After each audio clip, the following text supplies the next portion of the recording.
Hello guys, कैसे हैं आप लोग। मैं अमित तल्डा, आपका फ्रेंड, फिलोसोफर एंड गाइड। तो एक जस्ट सजेशन मैं देने आया हूँ, जो मैं काफ़ी समय से देते आया हूँ कि कुछ बच्चे हैं जिनके सीएस एग्जीक्यूटिव के पेपर्स अच्छे गए हैं और उनको लगता है कि वो एग्जीक्यूटिव उनका कंप्लीट हो जाएगा। मतलब सिंगल मॉड्यूल क्लियर है, बचा हुआ मॉड्यूल उन्होंने दिया हुआ है, वो भी उनका पास होने का चांसेस है। या उन्होंने बोथ मॉड्यूल अपीयर किया है और उनको लगता है बोथ मॉड्यूल एक साथ उनका निकल जाएगा। एनी विच वे 25 अगस्त को उनका पूरा एग्जीक्यूटिव क्लियर हो जाएगा और वो अब वेटिंग फॉर रिजल्ट पीरियड में क्या करें, वो कंफ्यूज्ड है। ठीक है, तो पर्टिकुलरली इसी सेगमेंट के स्टूडेंट्स को मैं गाइड करने वाला हूं। ठीक है, वीडियो फटाफट लाइक कर देना और कमेंट करके बताना कि आपने अभी तक कुछ, अगर आप इस सिचुएशन में हो तो आपने वेटिंग फॉर रिजल्ट के लिए क्या सोचा है, नहीं सोचा है, क्या सोचा है, थोड़ा सा बता देना कमेंट बॉक्स में। And do subscribe my channel for more such videos. चलिए स्टार्ट करते हैं। सबसे पहले, अगर आपको है श्योरिटी, मतलब 100% श्योरिटी तो किसी को नहीं होती है, बट अगर है एक सिक्स सेंस आपका कहता है कि यार मैं पास हो सकता हूं या पास में हो जाऊंगा, ठीक है, वॉट एवर। अब रैंक वैंक या बोथ मॉड्यूल जो दे चुके हैं, रैंक वैंक तो छोड़ दो। अगर आपको बस इतना सा भी एक आ रहा है, फीलिंग आ रहा है कि आप पास हो सकते हो, तो आप वेट मत करो। और अदर कोर्सेस की मुझे लगता नहीं कोई ज्यादा नीड है, चलन है, फैशन हो गया है और कुछ नहीं है। ठीक है, ढंग से सीएस कर लो, उतना भी बहुत होता है। ठीक है, तो मेरे ख्याल से अगर आपकी पढ़ाई बाकी है, जैसे आपका पूरा का पूरा प्रोफेशनल बाकी है, आप न्यू सिलेबस में आने वाले हो। ठीक है, 1 अगस्त से न्यू सिलेबस लागू हो जाएगा फॉर सीएस प्रोफेशनल स्टूडेंट्स, और जो भी रजिस्टर करेगा 1 अगस्त के बाद वो न्यू सिलेबस में आ जाएगा। ठीक है, आपका रिजल्ट ही आएगा 25 अगस्त को, तो आप डायरेक्टली न्यू सिलेबस में रजिस्टर हो जाओगे और आपका पहला अटेम्प्ट जो आपको मिलेगा वो होगा जून 24, और आप बोथ ग्रुप दे सकते हो। ठीक है, तो मुझे लगता है कि आपके पास बढ़िया अपॉर्चुनिटी है, आप बोथ ग्रुप जून 24 में सेफली क्लियर कर सकते हो। ठीक है, एक सेफली भी एक होता है कंसेप्ट कि आप 25 अगस्त तक वेट करोगे, उसके बाद आप स्टार्ट करोगे तो भी आप पास हो सकते हो, मैं मना नहीं कर रहा हूं। पर आपको भी बताएं, आप फिंगर क्रॉस करके, और जो एक टिपिकल पैटर्न होता है, आखिरी तक पढ़ाई चल रही है, ढंग से रिवीजन हुई नहीं है, राइटिंग प्रैक्टिस कर ही नहीं पाए हैं, तो इस तरह से ही देना है तो फिर आप भले टाइम वेस्ट कर लो। 25 अगस्त तक कुछ भी कर लो, चल जाएगा। सितंबर से आप पढ़ाई स्टार्ट कर दोगे, आप समहाउ, समझ रहे, टिपिकल वाला जो होता है, जैसे आपने एग्जीक्यूटिव दिया होगा टिपिकल तरीके में, वैसा ही आप प्रोफेशनल दे सकते हो। बट भगवान ने आपको एक अवसर दिया हुआ है, जो मुझे लगता है अगर आप थोड़ा भी स्मार्ट हो, आप उसको यूज करना चाहिए। और ये मैंने भी मेरे सीए कोर्स में किया हुआ है, इसीलिए मैं बता सकता हूं कि ये कितना ज्यादा हेल्पफुल है, आपको मैं बता भी नहीं सकता। और कोई समझेगा नहीं, please don't burden the other people. ठीक है, दूसरे लोगों को बर्डन मत करो कि आपको वो समझें और वो हाँ में हाँ मिलाएं और फिर आपको कॉन्फिडेंस आएगा। ठीक है, ये सब बंद कर दें, ये बंद कर दें। ठीक है, टिपिकली ये बंद कर दें। मैं भी ये अब नहीं करता हूं कि कोई मेरी हाँ में हाँ भरेगा तो ही मैं कॉन्फिडेंट फील करूंगा, तो ही मैं कोई चीज करूंगा। It's not a proper way. तो आप पढ़ाई स्टार्ट कर दो सीएस प्रोफेशनल की, और अगर आप मैनेज कर लेते हो 2 से 3 सब्जेक्ट्स को कंप्लीट करने में, तो आप श्योर शॉट पास हो सकते हो, sure shot. And even you can go for the rank. और मुझे बताने की जरूरत नहीं है कि अगर आप बहुत अच्छे मार्क्स से पास हो गए पहले अटेम्प्ट में, और अगर आपने गलती से भी रैंक ला लिया, तो आपका रेज्यूमे कितना चमक जाएगा, ये आपको मुझे बताने की जरूरत नहीं है। तो ये गोल्डन अपॉर्चुनिटी है। ये 2 महीने से बहुत फर्क पड़ जाता है।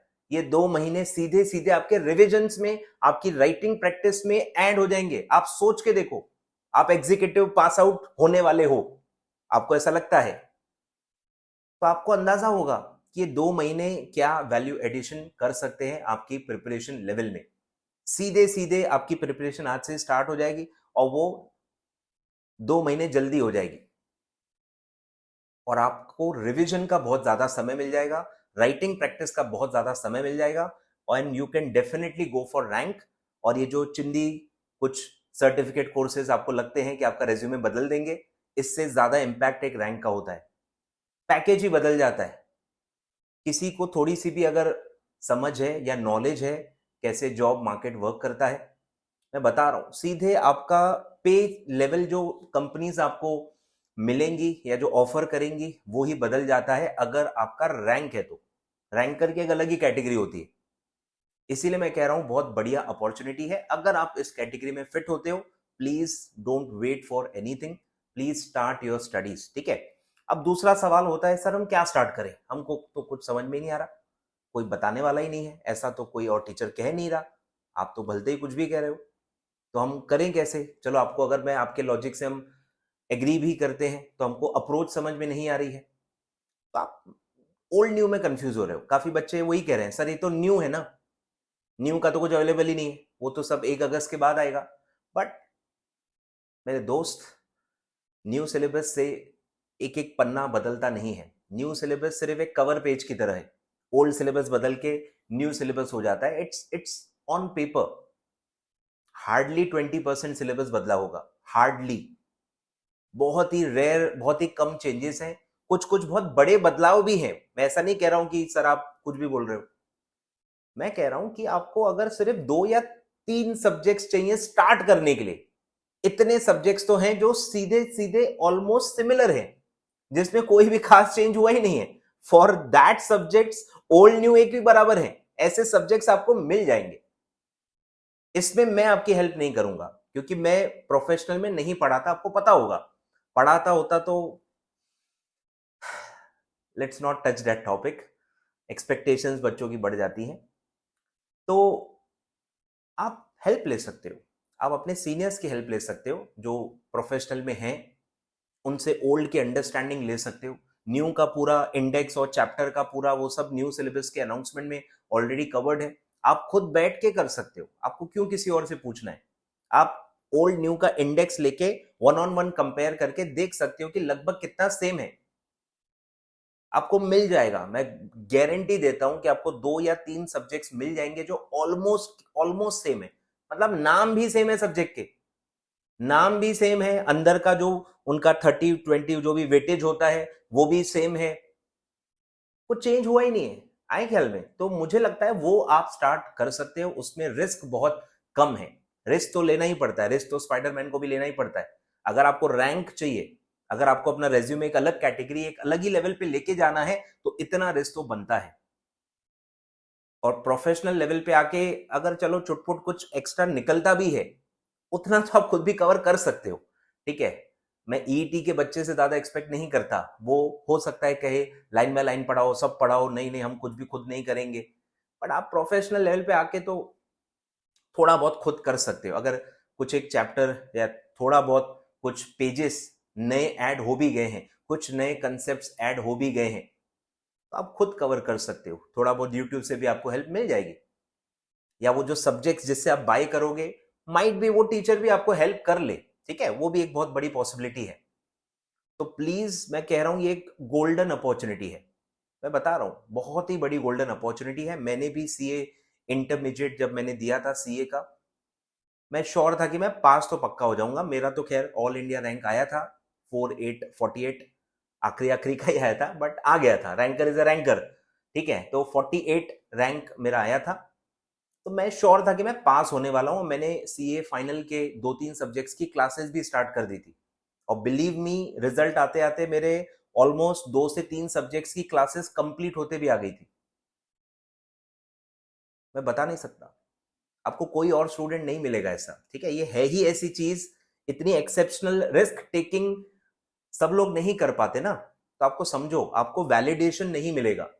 जो कर चुके हैं पास्ट में वो ही वैलिडेट कर पाएंगे। जैसे मैंने किया हुआ है तो I know it works and it helps. Resume बदल जाता है, आप बहुत कंफर्ट में आ जाओगे बढ़िया, और आप सेफली पास तो मतलब पक्का ही हो जाएगा आपका। मैं वही कह रहा हूं, सोचने का मतलब तरीका ही बदल जाएगा। पास तो मतलब आपके बहुत बेसिक हो जाएगा कि यार पास तो हो ही जाऊंगा, इतनी पढ़ाई की है, इतना समय मिला है, पास तो मैं हो ही जाऊंगा। आप बियॉन्ड पासिंग सोचने लग जाते हो। और अगर आपको टाइम नहीं मिलता तो आप बस पास होंगे नहीं होंगे, पास होंगे नहीं होंगे, फेल हो गया तो फेल हो गया। तो यही माइंड में आपके चलते रहता है, और ये बहुत फर्क करता है। आप भी एग्री करोगे, बहुत फर्क करता है माइंडसेट। बस पास नहीं हुआ नहीं हुआ ये थॉट्स होना, और पास तो हो जाऊंगा, और आप अपॉर्चुनिटीज के बारे में सोचते हो, रैंक वगैरह के बारे में सोचते हो, it's a different world all together, and I hope आप एग्री करोगे इससे, ठीक है। तो यही था गाइस, अपॉर्चुनिटी है, आप ग्रास्प करते हो नहीं करते हो आपके ऊपर है, आप रिस्क लेना चाहते हो नहीं लेना चाहते हो आपके ऊपर है। हाई रिस्क हाई रिटर्न आपको पता ही है, मुझे बताने की जरूरत नहीं है।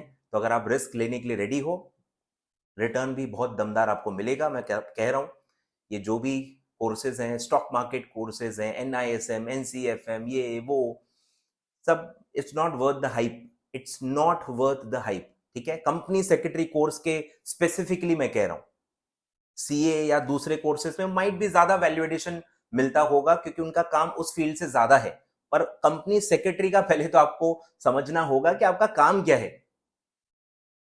काम ही नहीं पता लोगों को, तो लोगों को समझ ही नहीं आ रहा कि यार वो वैल्यू एड कैसे करेगा, कुछ भी लोग बातें करते हैं। मतलब कितनी अवेयरनेस की कमी है CS के काम को लेके, CS करता क्या है एक कंपनी में या इन द प्रैक्टिसिंग वर्ल्ड, वो करता क्या है, इसी की अवेयरनेस बहुत कम है। और मेरी इसी पे कोशिश चल रही है कि प्रैक्टिसिंग मेंबर्स से मैं वीडियोस बनाऊं, या जो जॉब कर रहे हैं उनके साथ में वीडियो बनाऊं। मैं कोशिश कर रहा हूं, I am approaching, but believe me, मुझे भी काफी लोगों का रिप्लाई नहीं आता है, and it's very very unfortunate. हम जैसे टीचर्स कोई रिप्लाई नहीं कर रहे हैं, तो आई डोंट नो बच्चों का क्या हाल हो रहा होगा। But I am following up with many professionals कि जिनसे मैं बात कर सकूं, और जो एक अंडरस्टैंडिंग मैं चाहता हूं कि हर CS के बच्चे को हो, जो पता हो कि उसको आगे क्या करना है, उस हिसाब से फिर अपने आप को वो ढालेगा, उस हिसाब के स्किल सेट्स ढूंढेगा, न कि जो बाकी लोग कर रहे हैं, 4 लोग क्या कह रहे हैं उसको वो फॉलो करेगा। क्लियर है क्या? तो thank you so much, do like the video, do subscribe my channel, and do leave a comment कि आप इस कैटेगरी में हो तो आप क्या सोच रहे हो, या आपने ऑलरेडी सोच रखा है, या ये वीडियो से कुछ आपके थॉट प्रोसेस में चेंज आया है, आप कुछ करोगे, वट एवर, ठीक है। Do drop a comment. Thank you so much.